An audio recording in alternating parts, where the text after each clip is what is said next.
I started ghostwriting in 2016, and since then, I've ghostwritten for over 300 different industry leaders, CEOs, Silicon Valley founders, even crypto billionaires and Grammy-winning musicians. I also wrote a book about it called The Art and Business of Ghostwriting. So if you're curious about this little-known world where CEOs will pay you a premium to write social content, newsletters, and educational email courses, here you go. I'm going to answer 8 of the biggest questions beginner ghostwriters have and how you can get started ghostwriting yourself. Okay, Diana asks, at the start, were you targeting a specific industry or did you ghostwrite for clients in different fields before settling on a niche? So in the beginning, and keep in mind, this was 2016, I was 26 years old, I was just starting to get into this. No one was calling themselves a ghostwriter at the time. So a lot of this was me just figuring it out, trial by fire. And in the beginning, I didn't really have a niche other than, which I suppose in hindsight was sort of the beginning of a niche. The only thing that I doubled down on was really this idea of ghostwriting for founders and executives. I wasn't saying I ghostwrite for anyone. Like for context, back then there was a different company that specialized in ghostwriting books for people. But these were like everyday people, and normally their customer was someone who was, 70 years old and they were thinking about their legacy and they wanted to put their stories into a book and then they wanted their kids to have that book. That is a completely different type of customer, right? So I wasn't actually saying I ghostwrite for anyone because that person certainly wasn't part of it. And so really the beginning of my niche was just I ghostwrite for founders and executives. Of course, that is still very broad because that's founders and executives of, well, every company in every industry, right? And an idea that we talk about a lot in PGA is this idea of having an information advantage. And an information advantage is where you're writing in an industry where you already speak the lingo. You're very familiar with how people talk, what the pain points are, what the outcomes that people want are. You speak that industry, right? And so by definition, you have an information advantage. And the thing I now tell ghostwriters constantly to do, especially when you're first starting out, is to look for places where you have an information advantage. Maybe you've worked in that industry. Maybe you're just a hobbyist in that industry. Maybe you have a parent in that industry and you just happen to know a lot about it because you grew up watching your parents do it, right? We take for granted all of these places where we have an information advantage. And so the problem that I ran into was because I said I ghostwrite for founders and executives, I would attract founders and executives all across the board. I would get one founder who was, the CEO of a publicly traded biotech company, and I would get another founder who was, starting a lingerie company. And so the challenge that I ran into is obviously I do not have an information advantage in every single industry on planet Earth, right? And so what I ended up having to realize, and the decision that I made, is that I had to pick. And so over time, and especially as I started to build my agency, and me and my co-founder had a lot of conversations about this, we started to notice which clients we enjoyed the most, which clients were the easiest to work with, and which clients paid us the most money.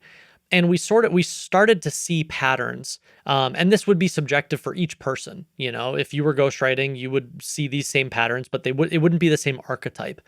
And so we just found that a lot of clients that met this criteria, they all in some way wanted to position themselves to be a thought leader, but they were also game to write about sort of non-domain expertise topics. Like they wanted to write about leadership, or they wanted to write about productivity, or they wanted to write about things that are fairly universal. The clients that were the most difficult were the ones who were like, I'm the CEO of a clean energy company and I want to get super in the weeds and talk about like the science behind clean energy. It's like, it was so hard for us to do that because I and my co-founder, and then we would have to find a writer who has domain expertise in that really specific thing. And it was just too hard. So going back to, in the beginning, you always want to look for where you have an information advantage. And as you get going, it's okay if you attract different types of clients, but you want to look for the pattern of, well, who's the easiest to work with and what client is most efficient for me. I can sit down and write about this topic, no problem. It just comes out of me. Whereas this topic, well, that's harder. I have to research that longer, right? So not all clients are the same. You might have 2 clients both paying you $3,000 a month, but one you can get done in an hour and the other one you have to take 15 hours, right? So the whole efficiency of your business comes down to being able to figure out where your sweet spot is, attract more of those types of clients, and then get rid of the ones that are inefficient. But I really want to harp on the fact that this is not something that you figure out before you start. You don't sit in a room by yourself and go, I want to start ghostwriting. Let me make all these decisions before I get my first client. No, you're probably going to get 10, 20, 30 clients before you start to see those patterns and before you start to realize, oh, this is where my sweet spot is. The follow-up question, how and when did you come up with your service/product category? Again, so much of what I talk about is just doubling down on what works and what's working for you. And at the time, when I first fell into the world of ghostwriting, I was also writing on Quora. So if you just think about it very logically, I was writing on Quora. I was seeing a little bit of traction on Quora. When I fell into ghostwriting, what's the thing I should probably encourage other people to do? Write on Quora, because that was the thing I knew how to do, right? And so a lot of times your service or your product category can and should be a reflection of the thing that you're already doing for yourself. And if you're not doing it for yourself, you should practice on yourself, because the better I got at Quora, the better I got at ghostwriting for other people on Quora, right? Just like if you're really good at writing Twitter threads, it's not that hard to ghostwrite Twitter threads for someone else. If you're really great at creating LinkedIn carousels, it's not that hard to ghostwrite LinkedIn carousels for other people. So you do want to view yourself as, the practice ground for these skills. And then all you're really doing is just renting them to other people. All right, Nelson asks, what's the most challenging part of ghostwriting for such high profile clients? By far, the biggest challenge that you run into is time. You have to realize that you are dealing with people who, in many cases, are managing, anywhere from 5 or 10 employees all the way up to thousands of employees. You're dealing with people who are very used to being in power dynamics where they're the ones telling other people what to do. You're dealing with people who, in addition to running their business, many of them also have families. So if you just think about that person, right? And I can tell you on a very small level, running our business, we have around 20 employees. So just, I experienced this, but I imagine that it is 1,000 times this for someone that's running a giant company. From the moment you wake up to the moment you go to sleep, you have people pinging you and dinging you, asking you for things. And that's just part of the game. That's what comes with the territory. Like right now, I have 50 unread text messages. I can't tell, 1,000 unread emails. I have 500 unread DMs. I have people in my life that are asking things of me, which is fine. We all ask things of each other. I have employees to look after. I want to make sure I'm not the bottleneck on anything. I'm moving projects forward. I'm managing vendors. I'm like, if you just put yourself in that headspace of that's the sort of person that you're working with, you realize that the single biggest challenge that you're going to run into and what causes these types of clients to churn is just not having enough time.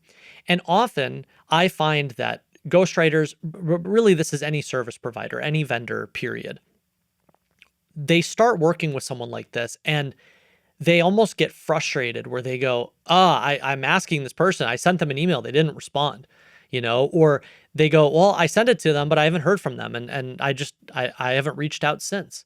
And they defer responsibility to the other person, not realizing that what that busy CEO is really looking for is they are looking for someone to manage them. Like the worst thing you could do as a service provider, as a ghostwriter, is start working with someone like that and then go, let me know what you need and you tell me what to do. Because that's already their whole life. That is what they are doing from the moment they wake up to the moment they go to bed. They have enough of that. They're exhausted of it. And so what does that person value more than anything else? Even more than your writing quality, they value your ability to manage them. They value your ability to follow up 8 times, even if you don't hear back, and to not get frustrated, right? They value your ability to move the ball forward and take radical accountability. And even if the client isn't giving you much to work with, you continue to find ways to keep moving forward. Hey, I didn't hear from you, took it upon myself. I went and researched these things. Here's what I came up with, right? So that is the thing that sort of person is looking for. And I find that, it's It's like you can lead a horse to water. I find that even when ghostwriters become proficient and even when they get a client, they almost view that as that's the end. They're like, all right, I signed a client, I'm done. And really, that's the beginning, because it's very easy to land a client. It's very hard to keep clients. And what keeps the client is you continuing to prove over and over again every day that you are managing them. You are looking out for their best interests. So that is the challenge. But something that I love thinking about is whenever you run into a problem, instead of just saying, oh, that's really hard or that's really frustrating, reframe to yourself and realize that the harder the problem, the more valuable the reward. So because it's hard, that means when you solve it, you will get paid really, really well, right? And that's why people who get paid really, really well they seem like such outliers because so many other people experienced the same problem and either couldn't figure it out or gave up. Most of the time, it's not that they couldn't figure it out, it's that they gave up or they just didn't try or they didn't try very hard, right? So the harder the problem, the larger the reward. So you have to reframe whenever you run into these bottlenecks, like this is the skill to build. And if I build this skill, I'm going to out earn everybody. All right, Robert asks, how do you get into the mind of a CEO whose skill sets are obviously deep and broad to produce meaningful copy? So very tactically, when you're ghostwriting for someone and when you get on the phone with them, you want to avoid a scenario where you get on the phone and you go, so what ideas do you have? Because they're not going to know where to take the conversation. And what happens when the person doesn't know where to take the conversation is they just start talking and they think that whatever they are saying at the time is a good idea. And so you end up down this rabbit hole where they're telling you about some idea or something that they know. And in the back of your mind, you're going, either A, there's no way this is going to perform very well in content or in a newsletter or in an educational email course, like whatever thing that you're working on. Or B, you're like, like this is cool, but there's so few people that are going to resonate with that, So you have to go into the call thinking, well, what is the thing that this person would be most equipped to talk about? And what are the topics that other people would find most interesting? And you have to be the one that guides the call. You have to come up, you have to show up to the call and go, hey, client, I think these two ideas would perform really well. I think these two ideas would speak to this sort of person that you're trying to attract. And you have to corral their thinking and basically tell them which direction to run. And I find, it's sort of in the question itself, but if you just think of the two extremes, you're either speaking very broadly about things that really anyone could touch on. Like any CEO could share, here's my morning routine. Any CEO could share, here's how I manage people. Here's how I hire people. Here's how I fire people, right? And that's great. The thing that makes it unique is how they specifically do it, right? So it's not that, talking about hiring is novel. What's novel is talking about how you hire specifically, right? So that's one side of the spectrum. The other side of the spectrum is very deep domain specific knowledge. And it depends on the client, depends on the goal of what you're working on together. But this is also stuff where if they're super knowledgeable about something, you want to extract these different points and go, all right, today we're going to write this thing and we're just going to drill into this point. And what you're going to run into is you have to realize that writing and clarity of thought is a skill. And no matter how successful the person is, even if they're the CEO of a multi-billion-dollar company, the skill of articulating your thinking and the skill of being able to explain how or why you do something or how or why something happens is a different skill. You should think of it almost like someone who's never done public speaking before and then they want to start public speaking. It doesn't matter if you're the CEO of a billion-dollar company. If you've never done public speaking, I promise the first 100 times that you give a speech, it's going to be rough. And you have to develop the skill, right? And so writing or really articulating to the ghostwriter is a skill. So you can't expect the client to just show up and go, let me just rattle off all this genius stuff that you can turn into content. You have to be the one to show up with the questions and really organize their thinking and help them build the skill. This is something we saw this when I was building my agency. So much of the value of our biweekly calls and when we would do these little interviews with clients to extract content, We found that clients started looking forward to their calls because they viewed it as showing up to the gym. They viewed it as, wow, this is the one time in my week where I get to practice articulating what I think about my industry, right? And you would be surprised how many of these people, they live and breathe their businesses, but they never really have time in their calendar to go, let me think about how I'm thinking about what I'm building. And that is the beauty of these types of content calls. So you really have to take ownership over that and show up to the call and go, I think this would perform well. I think that you have a lot of domain specific knowledge, or you have some great stories to share about this thing. And one little final pro tip here for you, you always want to dial in one idea at a time. You do not want to try and cram 10 ideas into one piece. You want to extract one thing and go, that's what we're going to talk about for the next 30 minutes. And anything that's unrelated, you can let them talk, you can let them go on tangents, but you basically, when you get the transcript afterwards, you just take all that stuff, you put it in another folder called later list. Maybe we'll do those ideas at a later time, but all we're going to talk about is this one idea today. All right, Stefan asks, do you believe it's a good idea for someone new to writing to start ghostwriting if they haven't published anything online before? And the follow-up question is, and could you share your experience writing in the sports industry? So quick context, when I was building my agency, I ended up ghostwriting for a handful of different Olympic athletes. In my opinion, the opportunity with athletes is many of them realize that their careers are only going to last 10 years, maybe. I mean, some even shorter. And so what are you going to do after that? And when you're a professional athlete, you have this window of time where, again, depending on the sport and depending on the fame level and everything, but for the most part, you have this window of time when you are quote unquote celebrity status. And many athletes are starting to realize that they are not going to play their sport forever. And then what do? And, it's sort of like entrepreneurship. Everyone sees the billion-dollar companies, but they don't see all of the failed companies. Athletics is the same thing. You see all of the people currently playing in the NBA or currently playing in the NFL or NHL or whatever it is, but you don't see how many of them, after they're done playing professional sports, all of a sudden have to go get a regular job because they didn't make, $80 million playing their sport and they got to put food on the table, right? And so many athletes are starting to realize this, and maybe not starting to realize it, but they're starting to realize the other opportunity that they can have with the internet now. And for many of them, it's to build an audience. And that might mean building an audience around their sport. It might mean building an audience commentating on the industry. It might mean building an audience where they train the younger generation on, everything they learned, especially athletes that went through, multiple injuries and things like that. It's like they want to pay it forward and share the things that they learned and help the next generation avoid. And so athletics is a great example of a ton of education. Like if you just think about it for a second, athletes possess a tremendous amount of education that never leaves their brains.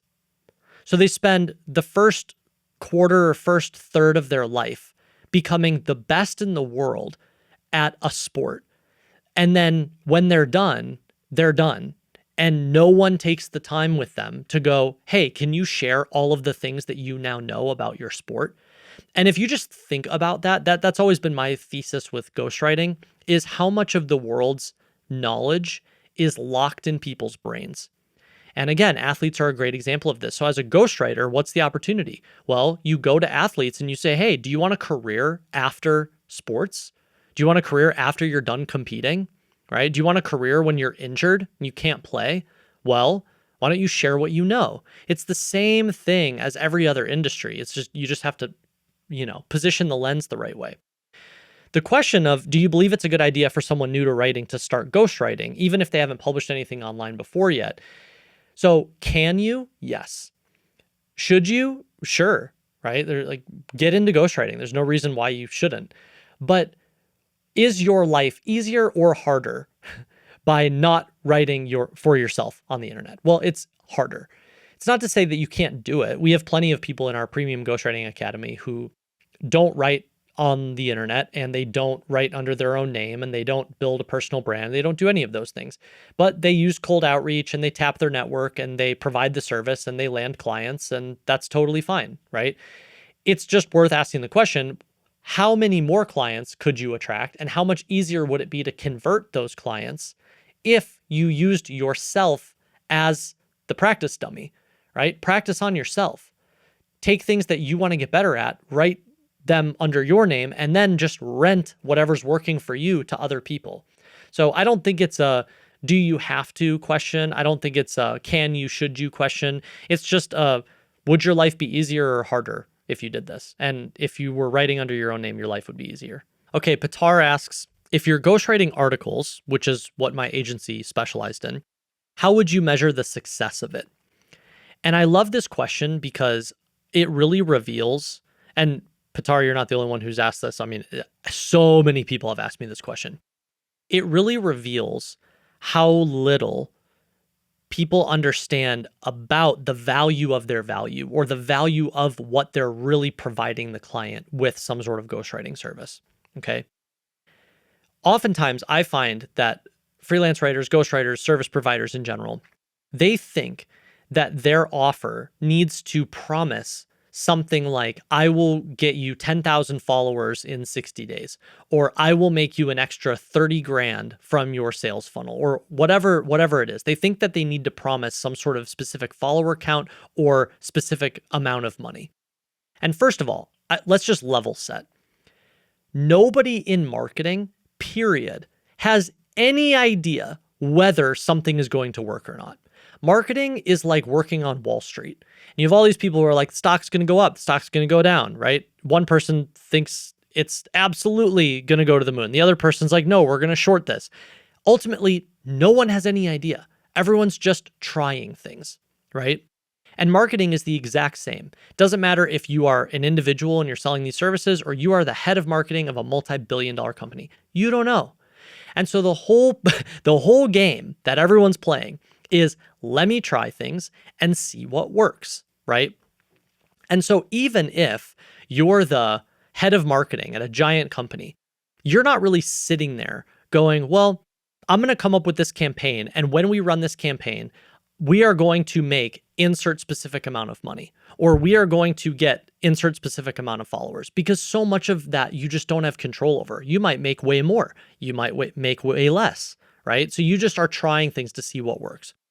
When it comes to something like articles, or really this is true for any service, I'm telling you, I built my ghostwriting agency doing nothing but ghostwriting 800-word articles. It was the only thing that we offered. We ended up writing more articles each month than Inc. magazine or Forbes. And we sold so many ghostwritten articles that we were doing over $2 million a year in revenue. Okay, so I know because I've lived this. And not one time, not a single time in any sales pitch did I promise, when you write articles, you are going to get 10,000 more followers. Or when you write articles, your business is going to make an extra 50 grand this month. Not one time. And the way that we framed the value was very simple. Do you understand that it's important to write on the internet? That's the question to the client. The client goes, yes, that's why we're on the phone. I go, okay, good. So you understand that when you write on the internet, people view you as a thought leader. It's easier to connect with other industry peers. Inbound opportunities probably increase. Generally, we just know when you create content on the internet, more good things happen. Client goes, yes, I understand. I go, okay. And just to confirm, right now you're not writing on the internet. Client goes, correct. That's why we're talking on the phone. I am not currently writing on the internet. I go, okay, great. So the value of us working together and me helping you with these articles is that right now you're not writing on the internet. And when we work together, you will be writing on the internet, which we've already established, you and I agree, leads to good things. And that is the promise, right? They aren't doing it. Now they're doing it.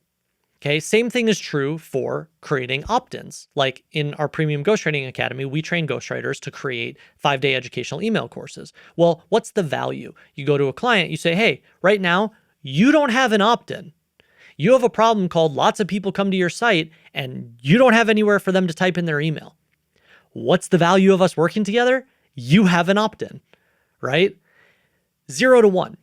And so much of this is like misunderstanding. You don't need to make some outlandish promise. The problem is you haven't sufficiently grounded the client in the real 0 to 1 opportunity. They aren't doing it. If they did it, more good things would happen, right? And opt-in's a great example. Right now, people are coming to your site. You don't know who they are. You're not collecting emails. When you have an opt-in, now you know who they are, and a lot of people become potential customers that you can nurture. You didn't have it, now you have it, right? And so often I find that ghostwriters, it's like they don't realize that the value is that 0 to 1 moment. And when you can do that successfully, that's what the client's paying for. The client isn't paying you to go viral. The client isn't paying you to get them 20,000 followers in 60 days, right? And if that's their expectation, you need to reframe that for them and go, look, it might happen. You might write something crazy viral and you might get 1 million followers in 60 days. I don't know. You don't know either, right? But we can agree that you need to be producing more organic content, or you need a weekly newsletter to nurture all of the people on your email list, or you need an opt-in because you have a bunch of web traffic, you're not doing anything with it, right? You don't have those things. Now you do. That's the value. All right, Cody asks, what types of businesses do you steer away from, if any? So in general, I mean, again, it goes back to the question of where do you have an information advantage? I would encourage you, wherever you have that information advantage, that is the place to start. I, over time, started steering away from companies that it was just very clear, not even that I didn't know anything about their industry, but I didn't want to know anything about their industry. There were a lot of clients that we got that were in industries that I didn't know anything about, but I was really excited to learn more. Like some of my earliest clients in 2016, 2017 were crypto clients. And I remember this, it was like my 4th or 5th ghostwriting client ever, like very, very beginning of the journey. And he was a crypto investor. And we got on our first call and he basically was like, do you know what Ethereum is? I said, no, I have no idea what Ethereum is. He goes, well, let me educate you. And he was educating me because he wanted me to help him write about Ethereum.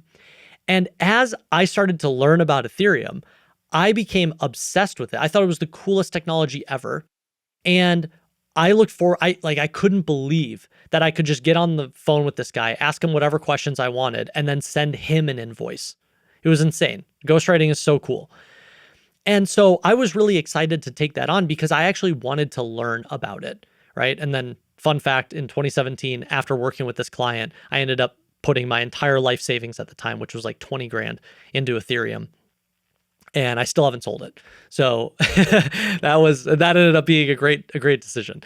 But I think the real question comes down to, what do you want to learn? You know, I had clients in other industries. Like I had one client who was like super deep into affiliate marketing and gray hat type marketing stuff.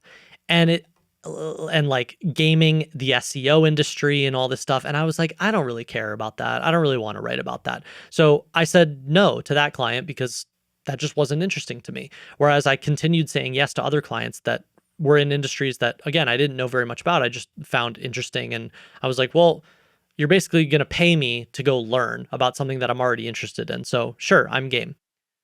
The thing to think about in terms of steering away from industries or certain types of businesses is, one, at a certain point, depending on what you want to optimize for, you will want to steer away from businesses where even if you find it interesting, it's just too time consuming. Because as a ghostwriter, and this becomes increasingly true if you scale yourself into a small agency, your primary asset is time. You only have so many hours in the day. And so if you have a client that takes you 5 or 10 times longer than all your other clients, you have to realize that is having a huge impact on your efficiency, which when your efficiency is bottlenecked, that means that your earning potential is also bottlenecked because you don't have any more hours to sell. And so that's one big question, is which types of businesses are really inefficient for you because they just take too long.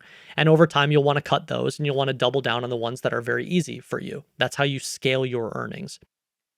The second component, though, is there are some industries where there are regulations in place on what you can and can't say.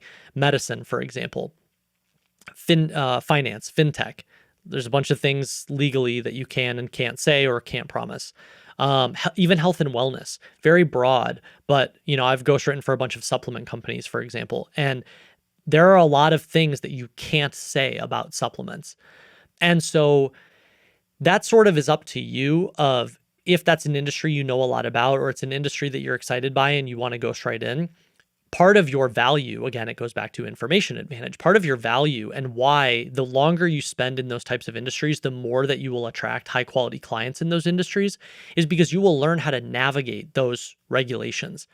And if you know how to regulate those things, or if you know how to manage those regulations with your content, and you can get ahead of them and you can have intelligent conversations about it, and you're not submitting drafts like saying a bunch of things that everyone's like, yeah, we can't say this, right? That is tremendously valuable to those types of companies. You are more efficient, you are more effective to work with.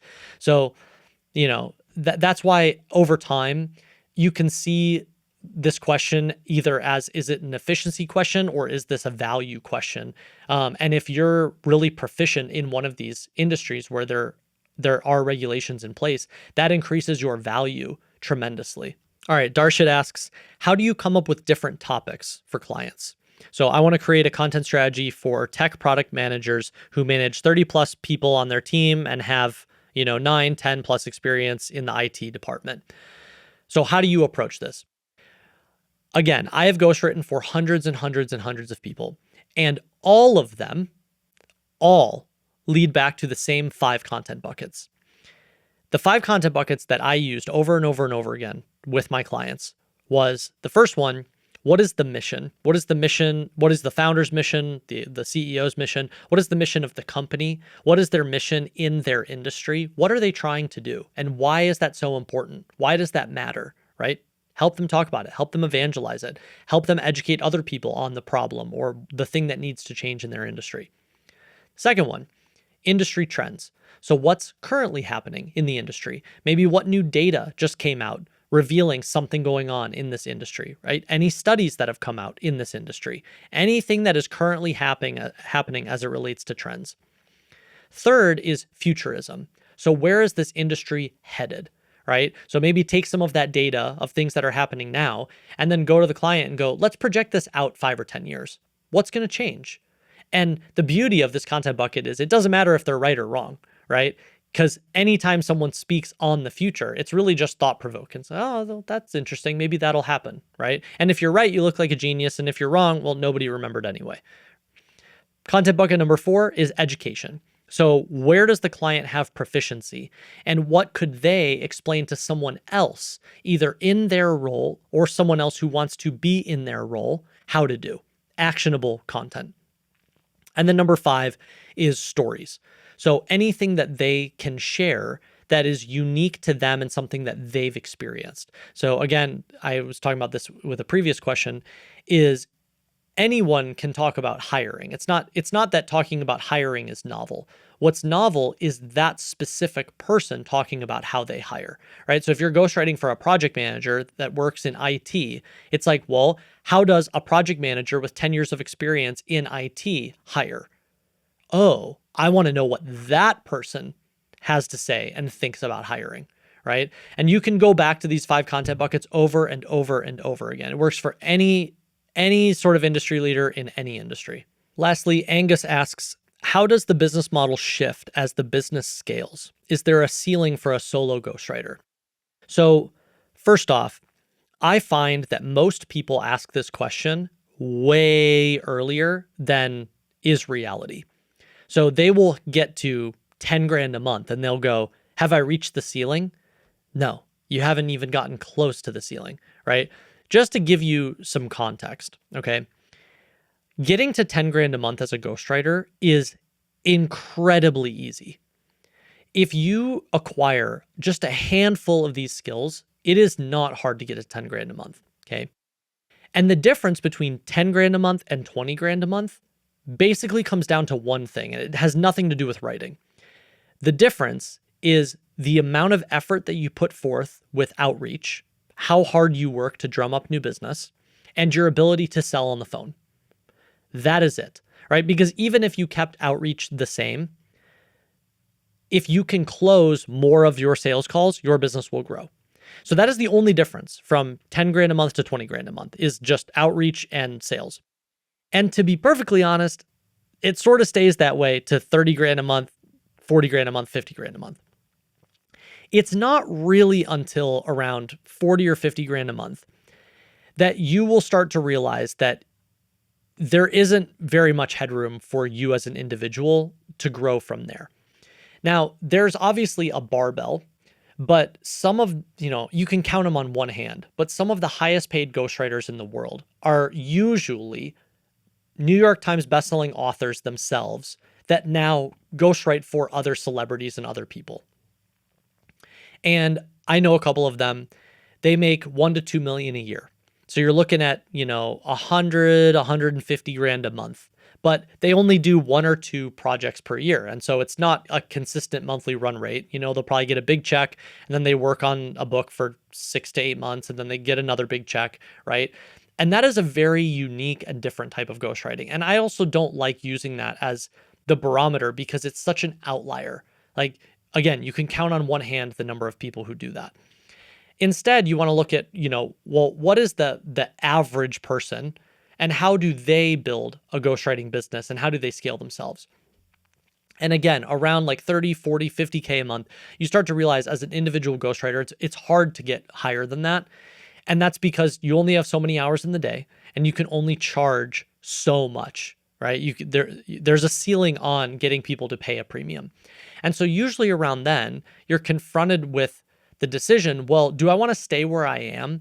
And maybe the business model will change a little bit where you have enough clients and you're at a steady 30 grand a month, for example, and then maybe you want to launch some digital products. That's one route. Business model changes a little bit. Or you decide, I'm going to scale myself into a small agency. So I'm going to hire a ghostwriter. I'm going to hire an account manager. You might even hire a sales rep. And you can build a small 3, 4, 5 person agency. And then you can go from 50 to 100 grand a month pretty easily.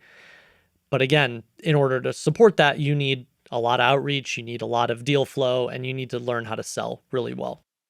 And so I find, again, going back to the question, that people ask this earlier than they need to. And it's almost as if they're trying to solve a problem they don't have yet.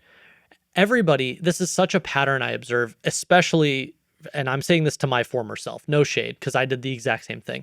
My boss used to call it early 20 syndrome.